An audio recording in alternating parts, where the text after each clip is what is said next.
วานมื้อซื่นนี่แหละเนาะหลังจากที่ลงมาเบิ่งเงินเอียงเพิ่งเนาะมาเว้ามา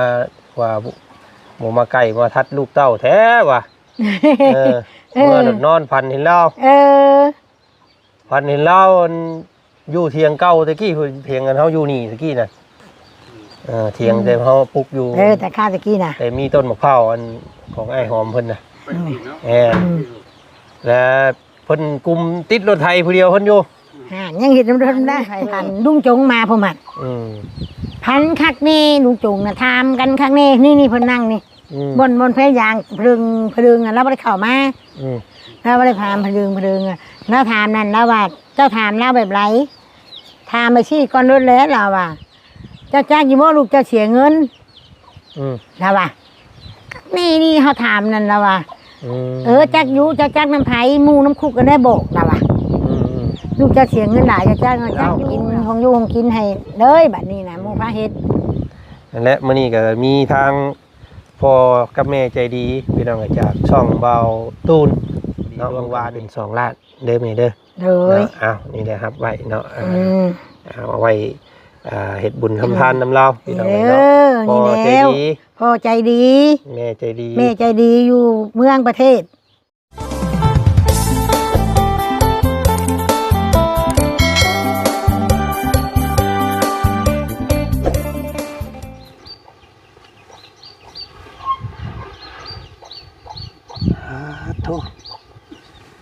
ม่วงอีสางลกกุกกระเดียแท้อันนี้พี่น้องเอ้ยเนาะมักม่วงพอห่วงได้อันนี้พี่น้องเอ้ยต้นนี้ปาโทถ้ามันจับเบิดนี่พอเอาได้นี่จนอยากฮักพอได้นี่พี่น้องเอ้ยเนาะเป็นคู่กกคู่งาพี่ออกน้ำเบิดเลยพี่น้องน้ำติ้งน้ำแหนงที่ว่าพันมาอย่างไปแล้วก็ออกคักออกแน่เนาะพี่น้องเลยเนาะคำคูณเอลีทางอันว่าหมักม่วงหมักมันตู้พอเพิ่นก็ได้สัตว์เนาะไปปะไปไล่ดีตู้พอก็ได้พี่น้องเลยไปชะโมยชะมีดิมาพี่มานั่งบาดนี้เกะกะมาแล้วทางนี้ก็ได้ขั้นว่าสิขั้นพัดก่อนพัดยาเลยดูสิได้พัดกับน้ำเดียวพัดบัวพัดอย่างนั้นคือน่ะ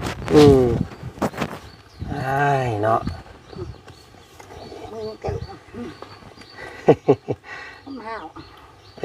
ไปเลยโมนี่ก็คือในบ้านถึงคนละไปคุณแม่ไปกันได้บุญคนละบุญในบ้านเพิ่นมีบุญบ่มื้อนี้นี่ใต้คุณ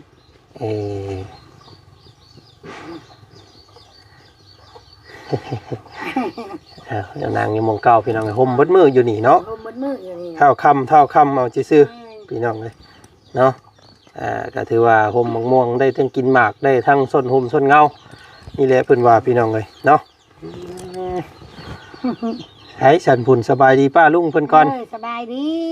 สบายดีเนาะสบายดีพ่อพี่น้องมัดสุขุสุคนเด้อว่าฝั่งไทยฝั่งลาวฝั่งต่างประเทศเนาะก็สุขสบายดีเปิดสุขุสุคนมื้อนี้พี่น้องเอ้ยเนาะ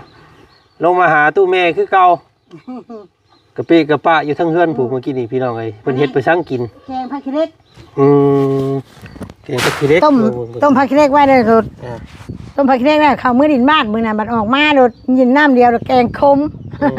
แกงใส่ไปสั่งผักแกงใส่อันนั้นแกงใส่กระดูกกระดูกแกงใส่กระดูกอันน้ำตู้หั่นลูกมูลูกยางน้ำหั่นแหละแกงเนี่ยกินอย่าคมแซ่บอยู่หักคมแล้วหักคมหักพอดีใส่กระดูกกันอ่อนเนาะใส่ไก่ใส่หนังเข้มแซ่บนี่เป็นหนังแน่ช่วยใช่ทำมันนะแซ่บอยู่หักจะคมคมกับยามันได้แนวมันหมักอยู่เนาะผักขี้เหล็กมันขมอยู่แล้วคำบอกขมมันบ่แซ่บแกงอยู่หน้ากับผู้ใดฉันคือชมผู้เดียวบ่อยู่ผู้เดียวนี่แล้วแม่น้องนิ้วจักเพิ่นไปใช้เช้านี่ช่วยพักอยู่หุ่นพาเขาในเมืองพุ่นเนาะช่วยพักอยู่เพิ่นว่าไปก่อนเด้อเพิ่นเข้าสวรรค์ก้อนเพิ่นว่ามาตอนนี้สิไปโม่เพิ่นว่าช่วยพักออกมาได้ก็ล่างกับน้องนิ้วล่างได้ก็ว่าสิคั่นอีกให้กินข้าวยาก่อนสิคั่นว่าคั่นไว้ก็ลูกหลานนี่แหละไผมาไผกินว่านนี่ก็ชมพักว่านนี่ก็คั่นชมผักกาดแล้วก็ ไปให้แม่น้องตาลำเนี่ยจะเพิ่นกินบ่กิน กินโยเมื่อคืนแซ่บอยู่ เนาะอากาศดีพี่น้องมื้อนี้เนาะลมเย็นแปลว่าเย็นอยู่ร้อนอยู่แต่ว่าเย็นเนาะลมพัดแล้วก็แสงแดดร้อนๆหน่อยนึง คำลมนี่โดกะนาวได้อันนี้ก็ดียักษ์มียังมาจอดไว้น้ำมันนี่น่ะยักษ์ประชางมาร่วงตอนเที่ยงเพิ่นน้ำมันนี่จอดไว้นี่คำลมลายกันหนาวได้โนนอันนี้ก็ดีคำเมนมันร้อนมันเย็นร้อนนี่มันเย็นมันต้นไม้หลายต้นไม้หลายมันบะทมมันมันสูงชัดวูดแหละเพราะว่ามันเป็นโนนโปรสูงพี่น้องเอ้ยอยู่นี่ก็เหี่ยวเห็นเบิดเนาะทางวัดว่าห้ามหมู่บ้านลงไปพุ่นก็ทงให้ทงหน้าเดียวเห็นเบิดแล้วเนาะเฮาเดียวมาแต่ให้หน้าทั้งนั้นก็สูงโปโลอยู่แล้วพี่น้องเอ้ยทั้งนั้นก็แม่นอ่อนได้น่ะพอแล้วไก่เราก็เนาะนุ่งมาเนี่ยก็ตอดกันเป็นสไตล์บานนี่ก็แตกเลือดเต้นยังอันโบะได้ฮะโบะเร็วมื้อนั้นเนาะหลังจากเฮามาเว้าว่าบ่ได้บ่ได้พันให้ลาวโดดมื้อนอนดพันบ่เลยพันนี่ได้น่ะลูกพันหากเห็นเล่าเทื่อนึงพี่น้องเอ้ยตั้งแต่มื้อเพิ่นเสียไปนี่หากพันมื้อวานมื้อซื่นนี่แหละเนาะหลังจากที่ลงมาเบิ่งเงินเอียงเพิ่งเนาะมาเว้ามาว่าบ่มาใกล้มาทัดลูกเต้าแท้ว่ะเมื่อนอนพันเห็นเล่าพันเห็นเล่าอยู่เถียงเก่าตะกี้เถียงกันเฮาอยู่นี่ตะกี้น่ะเถียงแต่เฮาปลูกอยู่แต่ข้าตะกี้น่ะแต่มีต้นมะพร้าวอันของไอ้หอมเพิ่นน่ะแล้วเพิ่นกลุ่มติดรถไถผู้เดียวเพิ่นอยู่ยังเห็นรถได้รถไถโค้งกันโค้งเก่าแล้วตะกี้น่ะรถไถโค้งกันโค้งเก่าแล้วขายอย่างนี้คักก็ได้นั่นก็กิ้วนั่นโค้งเกียร์ตะกี้นั่นขาวเกียร์กลุ่มผู้เดียวเพิ่นติดให้กันดีกว่าเพิ่นว่าลงไปเฮาก็ใส่ติดได้บ่ได้ไปแล้วเอาไปก็เลยเพิ่นว่าบ่ได้ถามขับไปเลยผู้เดียวเพิ่นเอารถคันนั้นไปเนาะสิแม่นเอารถคันว่าคันเมื่อก่อนหั่นพี่น้องราคาให้ตาคันสีเด้อ้าวว่ะหนูบ่ทันได้ถามหยังเด้อบ่ได้ถามหยังเท่านั้นแหละพันน่ะบ่ได้ถามสุกดิบกับกันบ่ได้นั่นครับว่าพันว่าเล่านั่นมาติดรถเราซ่อมรถอยู่ตารางผู้เดียวใช้ว่าเฮาสิติดให้ว่ะติดต่ำไปแล้วก็เราก็ใส่เกียร์ซัดไปเลยเนาะน้องลูกหลานมีไผพันลุงจงมาพ่อมัดพันคักนี่ลุงจงน่ะถามกันคักนี่นี่เพิ่นนั่งนี่บนแพยางพลึงแล้วบ่ได้เข้ามาแล้วบ่ได้ถามพลึงแล้วถามนั่นแล้วว่าเจ้าถามแล้วแบบไรถามไปชี้ก่อนรถแล้วเราว่าเจ้าจ้างยี่โมลูกเจ้าเสียเงินเราว่านี่เขาถามนั่นเราว่าจักยูเจ้าจ้างน้ำไผ่มูน้ำคุกกันได้โบกเราว่าลูกเจ้าเสียเงินหลายเจ้าจ้างจักยูเราว่าแต่การมีคนอันผู้ชีบ้านมาชักไล่ให้เรานั่นคนนั้นคนชักชื่อคนนั่นก็ดีคนนั้นบ่แม่นว่าคนสิกะโลโกเกเราอ่ะแล้วนั่นเราจะไปหยังสิไปชักไล่นั่นบ่ให้อันว่าเพิ่นชักไล่คงผ้าคงมีดเพิ่นว่านั่นบ่ให้ผ้าพันเขาบ่ให้บ่ให้คนผ้าพันมีดพันเราอ่ะแล้วนั่นคนใหญ่คนจุบเจือเราว่าบ่แม่นคนขี้ได้ขี้เด้ออันสิชักไล่นั่นชักไล่ให้เรานั่นเราอ่ะทำคักนี่เฮานั่นปากน้ำกันคักนี่ทำเล่าคักนี่เราว่าเราเจ้าเป็นยังคือนั่งอยู่นี้เราว่านั่งอยู่หันเราว่านั่งคอยเข้ามาบ้านเข้ามาในทีนี้เราว่าคอยไปบนเฮือนก็ขามเราว่าเรายังกินนิ่งน้ำเฮือนเราเลยเนาะเอามาให้เด้เพราะว่าทางบ่จันนั้นได้ไปถามเราตอนที่ว่าเรายังป่วยอยู่พี่น้องเลยบอกว่าแม่นั่นว่าสิมั่งเฮือนเจ้าเด้อว่ะ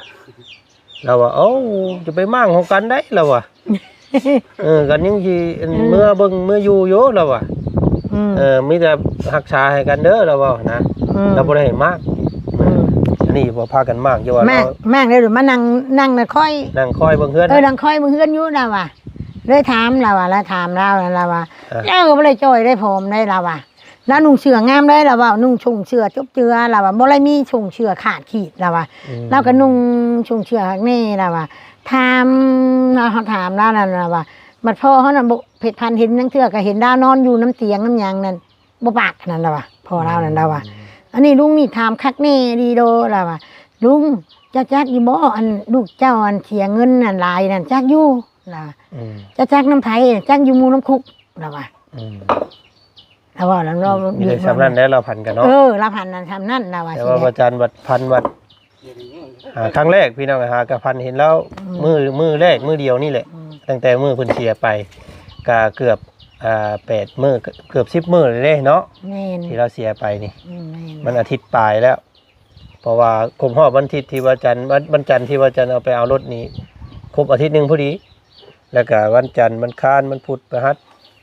ศุกร์เสาร์อาทิตย์ก็อันนี้สิเข้า2อาทิตย์เด้นี่เราเสียไปนี่พันคือเดียวบ่ได้ยังไงคำมาก็นอนเนี่ยก็สมองสิมีอยู่ได้ให้บัดลูกหลานกับไผก็ว่าคือกันตอนท่านเสียนั้นไผก็พันได้ไผก็ว่าพันดาวเลยเดือดโอ้ว่ะจักนี่ได้บ่ได้นั่นพี่น้องไอ้บ่ได้เป้านำกันจักคำซ้ำดอกเรามีแต่พากันกลุ่มติดรถแล้วก็ติดได้แล้วเราก็ใส่เกียร์แล้วก็ไปเลยสัตว์ออกไปเลยแต่ว่ามีผู้หญิงผู้นึงแบบคล้ายๆมาคุมเรามาบอกเราสิให้เราเฮ็ดนะให้เราเฮ็ดรถบ่นบ่คล้ายๆแบบมาซี่มาบอกเราว่าซ่อมนี่เด้อเฮ็ดนี่เด้อ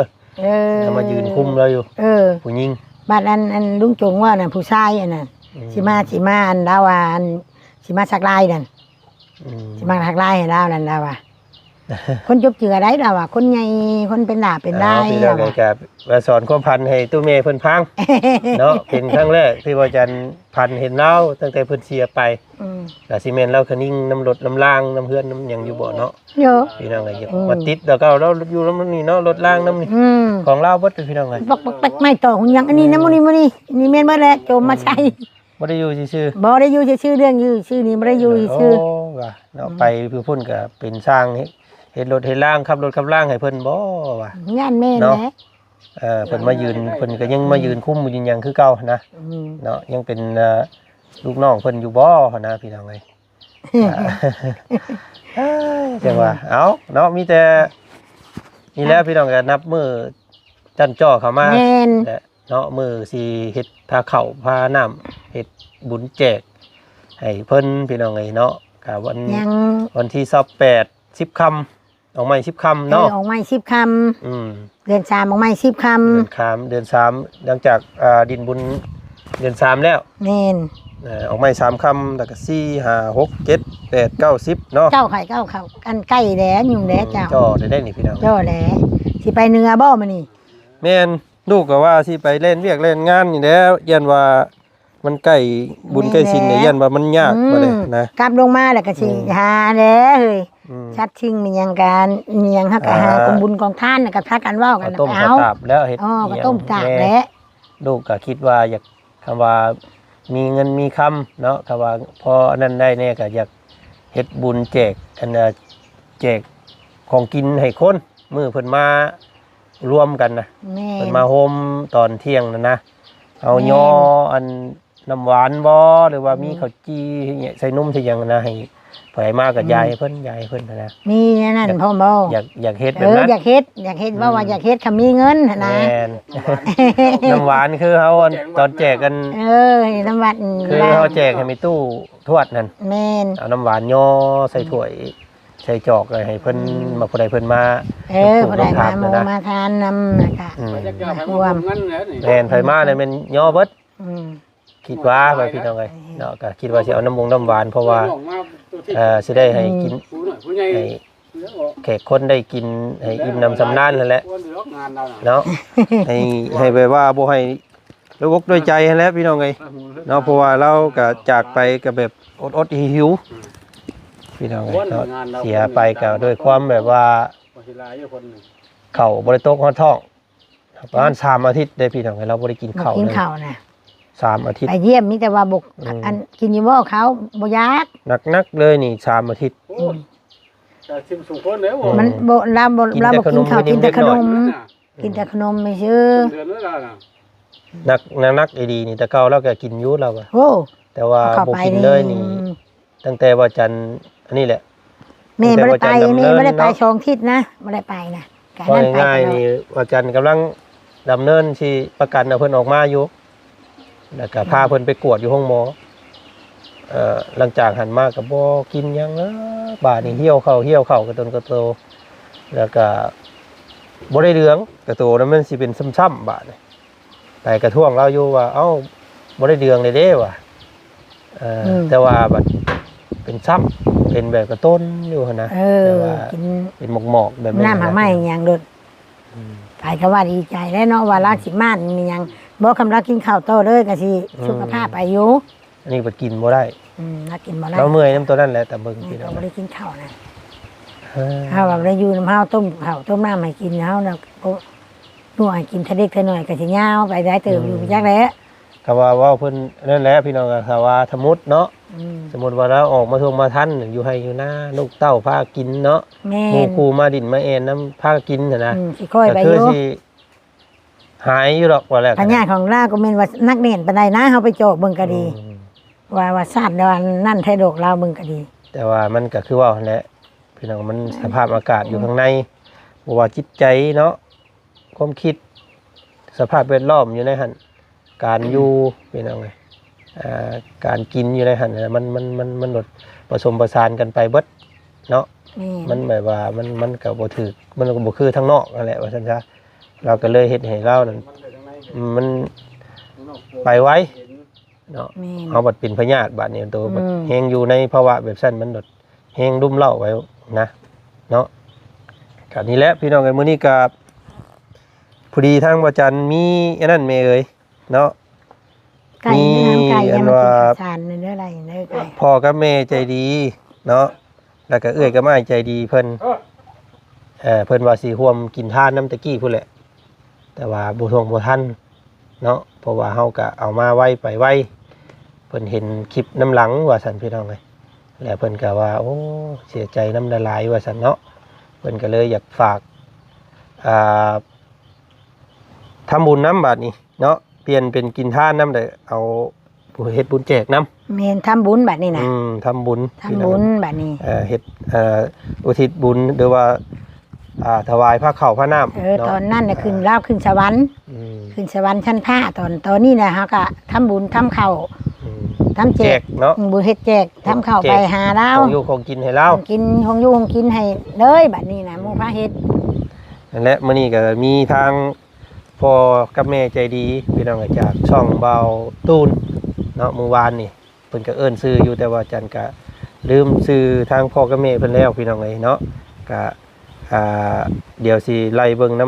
กันคลิปของประธานป้องเพิ่นนํเนาะเมื่อวานเพิ่นมอบให้แล้วก็เพิ่นร่วมสมทบมาเนาะเพิ่นร่วมทำบุญมาพี่น้องเอ้ยเนาะ1 ล้านกีบเนาะ โดย แล้วก็มีทั้งเอื้อยกับอ้ายใจดีพี่น้องอ้ายคำพัดศรีสุวรรณทองเนาะจากฝรั่งเศส แล้วก็รวมทำบุญมา1 ล้านคือกันเนาะเพิ่นส่งมา2 ล้านพี่น้องเพิ่นว่าให้กองขวัญสาวตะลำปีใหม่น้ำเด้อเพิ่นว่าพี่น้องก็เลยแบ่งให้สาวตะลำครึ่งหนึงแล้วก็มา อันทำบุญน้ำมันว่าตู้พอเนาะพอดีร่วมกันเป็น2 ล้านเด้อแม่เด้อ โดย เนาะอ้าวนี่แหละครับไว้เนาะเอาไว้เฮ็ดบุญทำทานน้ำเล่าพี่น้อง เด้ เนาะ อ พ่อ นี่ ใจ แล้ว ดี พ่อใจดี แม่ใจดี แม่ใจดีอยู่เมืองประเทศ อยู่ต่างประเทศ อยู่ทางประเทศ เออ แล้วก็เพื่อที่ว่าเพิ่นผ่าเงินมาเฮ็ดบุญนำพอบุญมาพอหลายคนหลายห้องคุณคนหลายห้องพอแค่หลานอยากได้ชื่อน้ำหมู น้องนิ้วน่ะแกห้องชื่อแท้จริงพ่ออันพ่อมาพ่อบุญมา ขอบคุณมาก แต่พาเพิ่นสิผ่าเงินผ่าคำมาเฮ็ดบุญเฮ็ดทานนำแล้วนั่นให้ฮอดให้ถึงกับลาวให้กันให้ฮอดให้ถึงขึ้นสวรรค์ชั้นผ้านำลาวเฮ็ดบุญเฮ็ดทานนำลาวเนี่ยแต่ว่าเงินหมดนี้แล้วมันมาฮอดแล้วก็สิกลับคืนไปหาเพิ่นคือเก่าเด้อ100 เท่าพันเท่าเด้อแม่เอ้ยพ่อเอ้ยตกน้ำบ่ให้ไหลตกไผบ่ให้ไหมต ตกไปทางน้ำใหญ่ๆได้ขึ้นหาแม่คือเก่าเด้อแม่เด้อชุกขังอลังมันยืนแม่ สาธุเนาะเอาพี่น้องไงเนาะทางตูเมย์เพิ่นก็ได้รับเป็นที่เรียบร้อยเนาะจากทางอ้ายคำพัดศรีสุวรรณทองแล้วก็พ่อแม่ใจดีจากช่องเบาตูนพี่น้องไงเพิ่นร่วมทำทานนำว่าซั่นเนาะก็ทางบ่จันทร์ก็โอ้พี่น้องไงเนาะก็ต้องขอขอบใจเด้อเนาะในฐานะเป็นลูกพี่น้องไงเนาะลูกชายกกของเราพอบุญมานี่แหละเนาะตู้พอนี่แหละพี่น้องเลยที่เพิ่นได้ดวงรับไปนี่แหละก็ทางวัดจันทร์ก็บ่มีหยังตอบบุญแทนคุณมีแต่คำเว้าคำจานี่แหละพี่น้องไงเนาะมีแต่คำอวยไส้อวยพรเด้อเนาะทานมื้อเช้าให้ไหลเข้ามื้อแลงเนาะทานไปแล้วให้ไหลมาคือเก่าว่าซั่นพี่น้องเนาะทานมื้อเช้าให้ได้มื้อแลงเนาะมีแต่ความสุขทางกายสบายทางใจพี่น้องไงเนาะไปทางไหนขึ้นเหนือลงใต้ก็ด้วยความตลอดปลอดภัยเนาะเฮ็ดเวียกเฮ็ดธุรกิจการงานได้ก็ขอให้ประสบผลสำเร็จเนาะคิดเงินให้ได้เงินคิดทองให้ได้ทองกันแล้วพี่น้องไงเนาะเงินได้น้องทองได้มาเด้อเนาะสิ่งสำคัญก็คือสุขภาพเนาะปราศจากโรคภัยไข้เจ็บพี่น้องไงเนาะมีแต่ความแข็งแรงในกายสบายในใจเนาะเบิดสุขุสุขคนที่เบิ่งที่ส้มอยู่ในตอนนี้ก็คือกันเด้อเนาะอยู่ดีมีแห้งเนาะสบายดีปีใหม่ทางแม่กะแพ่บุญเนาะแม่นแพ่บุญน้ำเพิ่นแน่เนาะวันที่ออกไม่10 คำนี่ออกไม่10 คำเด้อแพ่บุญน้ำมันป้าดุงแต่กลางไม่10 คำแต่กะวันที่น่ะมันที่28วันที่28แพ่บุญเดือนเดี๋ยวนี้แล้วให้ฮอดให้ถึงป้าดุงอย่าดูมีแห้งโดยสบายดีโดยเนาะเอ้าพี่น้องเอ้ยกะให้แม่เก็บไว้บัดนี้เด้อเก็บไว้เอาไว้ซื้อแนวอยู่แนวกินนั่นแหละซื้อปลาแหลกแป้งนัวซื้อผักซื้อมีโอ้หลายได้เฮ็ดบุญแต่ละมีแต่ชื่อแหละของมีแต่แนวชื่อเดี๋ยวนี้หมู่ก็มีแต่แนวขายมีมันหลายอย่างเนาะของบุญอีกนี่พี่น้องของบุญอีกวันนี้เพิ่นกลับลงมาได้เพิ่นลงมาแต่เหนืออะไรสิพากันออกไปหาซื้อบัดนี้นะนี่มาโฮมาเก็บไว้มีน้ำมีในเนาะแม่นสัมปปิแล้วพี่น้องเอ้ยพี่แล้วเพื่อสิเทื่อสิถุงหมู่กระโปะยืมบ้านยืมเมืองในปานนั้นบ่ยากกว่ามื้อเดือนดีตายกว่ามื้อนั้นได้บัดนี้นะยากกว่ามื้อน่ะแขกคนเพิ่นมาเนี่ยเพิ่นสิมาอุ่นมาโฮมมากินบาดมาดิ้นมามื้อคืนนะแจ้งเบิดคืนนะว่าซั่นซะเนาะแต่ว่าทางลูกๆนี่ก็ได้โอลมกันอยู่พี่น้องเอ้ยยังบ่ทันได้ลมน้ำน้องดอกเนาะก็สุดอยู่กับน้องพุ่นแหละน้องเพิ่นอยู่กับแม่กับพ่อทางบ่ชันนี่ก็เบิ่งเท่าที่จะเบิ่งได้นี่แหละเนาะเบิ่งนำกันนี่แหละว่านักอยากกับโยน้องนี่แหละอยู่น้ำเพื่อนกับแม่นี่แล้วอยากกันเอาตู้เนาะเครื่องเสียงมาให้หมู่มาครบมางั้นอะไรพี่น้องเอ้ยกลางคืนเนาะพอได้มาเต้นมาอ่อนมาเผากองบุญน้ำลาวตอนนี้ตอนความมวลชื้นมื้อนั้นน่ะความโศกเช้าก็หมู่ก็มีคือกันก็สิว่าทุกคนพี่น้องเฮ็ดบุญบ้านเฮานี่เกือบจะทุกบ่อนเนาะมันนี่ก็เกิดบุญมันนี่ก็มีเครื่องเสียงลงมาแล้วก็แบบว่าบ่หลายนะพี่น้องเครื่องเสียงในบ้านเฮานี่แหละเป็นตู้สุดเนาะที่เพิ่นนั่นน่ะแล้วก็พากันเต้นออนกันเนาะอันเดแบบป้าลุงที่เพิ่นมาเฮ็ดบุญนำกลางค่ำกลางคืนเนี่ยก็มวนซื่นมวนซื่นตัวนั้นแหละครบงานให้มันแจ้งมันทั่วนํกันนั่นแหละแล้วก็อันเครื่องลงมานี่นั่นราคาเพิ่นเว้าอยู่นี่แหละก็ล้านนึงเครื่องเสียบเครื่องอามาอันบุญเครื่องเสียงนี่บ่เครื่องเสียงนี่ล้านนึงล้านนึงก็1,500พี่น้องเอ้ย1,500 บาทเนาะหรือว่าได้ยินอันพูดเอามานี่ดอกมันมีเบิดคืนเท่าแจ้งเฮาอยากเปิดเพลงหยังได้ก็บอกเพิ่นแม่นแบบว่าเพิ่นอุ่นเฮาเบิดคืนได้ 1,500 บาทแม่นเนาะเจ้ามักเพลงช้าเพลงไวก็บอกเพิ่นนั้นแล้วก็พากันถูกร้านน้องพี่น้องแหละมาคบมางานมันแจ้งมันหุ่งน่ะก็เคยเฮ็ดในนั้นเคยนี่เคยนั่นก็มันก็พอนั่นอยู่เนาะก็บ่ได้ถึงขั้นว่าแพงบ่ได้ถึงขั้นว่าเป็น10,000 20,000คืออยู่ฝั่งไทยได้พี่น้องฝั่งไทยนี่ป้าเท่า เครื่องเสี เพิ่ ย น ง ม่วนเด้เครื่องเสียงเพิ่นมันกลัวตัวนั้น เป็นรถแห่บ่หรือเป็นเวทีอันนั้นเนาะมันแพงอันนั้นพี่น้องเอ้ยแต่อันนี้เขาเอามามีโคซกผู้หนึงมาเว้า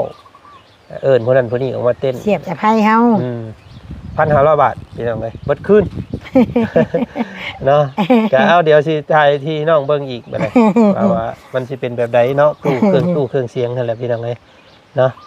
ก็ติดตามเบิ่งก็เตรียมนี่แหละเนาะปัดเคลียร์น้ำหมูนี่เด้อ แม่น มีอันพี่มีน้องมีอันลุงเนียงมากก็ให้เพิ่น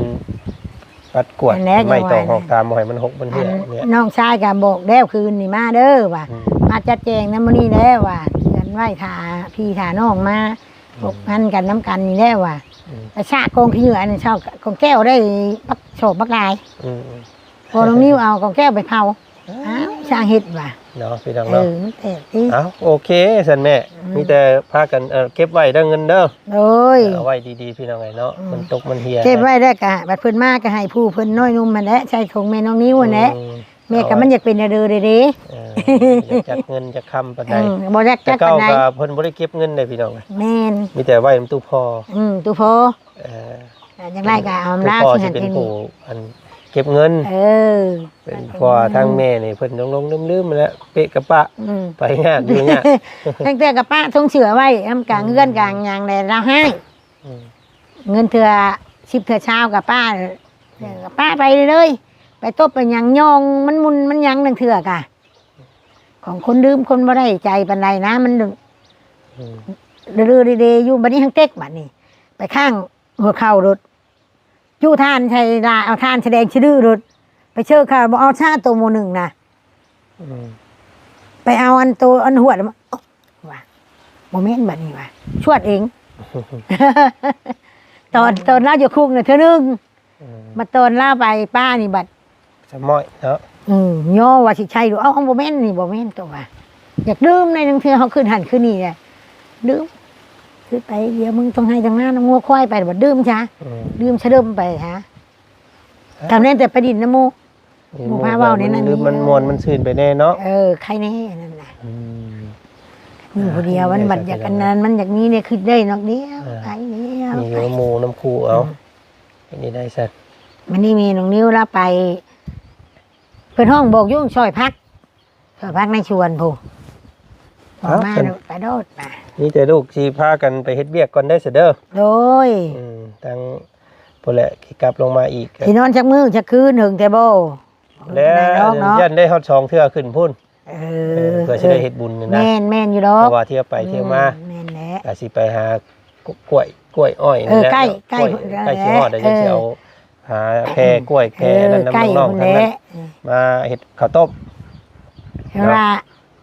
ช่วงเดือนชามพุ่นนะเนาะ แม่ อัน วิทย์ บุญนั่ พุ่นแหละ นบุญนั่นว่าเป็นบุญเดือนชาม 2-3เทื่อขึ้นพุ่นแหละพี่น้องเอ้ย แม่นอยู่ เพราะว่า ที่ว่ามันนั่นอยู่พุ่นมันน่ะคือสิบ่อึดปานใดคือสิหลายมีกว่าทั้งเฮาแน่ ได้กล้วย ได้ยินอยู่ได้ยินนั่นพี่น้องว่าอยู่เอ้ยทั้งนั้นคือสิบ่อึดคือสิง่ายกล้วยเขาอ่ะ ได้กล้วยน่ะบ่อึดน้ำน้องสอนก็บ่อึดดอกกล้วยน่ะ ทั้งไม่ตองไม่ยัง แต่ นั่นแหละ บอกว่าน้องๆเพิ่นก็เพิ่นซอยกันแซวๆอยู่ดอกเนาะแนวกล้วยแนวอ้อยมันบ่ได้อึดเด้ ของนี้เพิ่นบ่อึดบ้านเฮามันบัดเนาะมันอยากบ้านกว้างน่ะชื่อ ซื้อกันแบบถึกๆพี่น้องเอ้ยเครือบ่ใหญ่ๆ20,000กีบเนาะคือมาอยู่พี่นี่บีเดียว20,000บี แม่น อันนั้นเบิดเครือยังบ่ได้ชั้น20,000นี่ วีเศร้าแล้วก็วี10พี่น่ะแพง มัน พี่น่ะ ต่างกันอยู่พี่น้องเอ้ยไปเสยแม่ลาพี่ลาน้องก่อนคลิปนี้เนาะ สบายดีดาพี่ดาน้องกันเด้อแจกพี่แจกน้องข้าวเพิ่นในพังแล้วมานี่เห็น ขอตัวลาก่อน ขอตัวลาก่อนเด้อมานี่น่ะสบายดีเด้อ อยู่ดีมีแฮ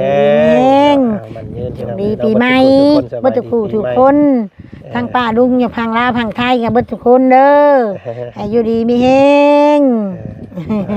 ถูกเนาะเอาไปก่อนพี่น้องคลิปนี้เจอกันอีกคลิปหน้าแล้วกันเนาะพ่อกันอยู่พุ่นแหละบาดนี้อยู่เซโปนสิไปพบเจอพ่อเคสแบบใดแน่ไปเบิ่งไปชมกับเราจัดคลิปหน้าเนาะคลิปนี้ไปพี่น้องสบายดีเนาะ ใช่พ่อน้องนิ้วเพิ่นยังบ่มาบ่ ยัง ถ้าเพิ่นมาเพิ่นบ่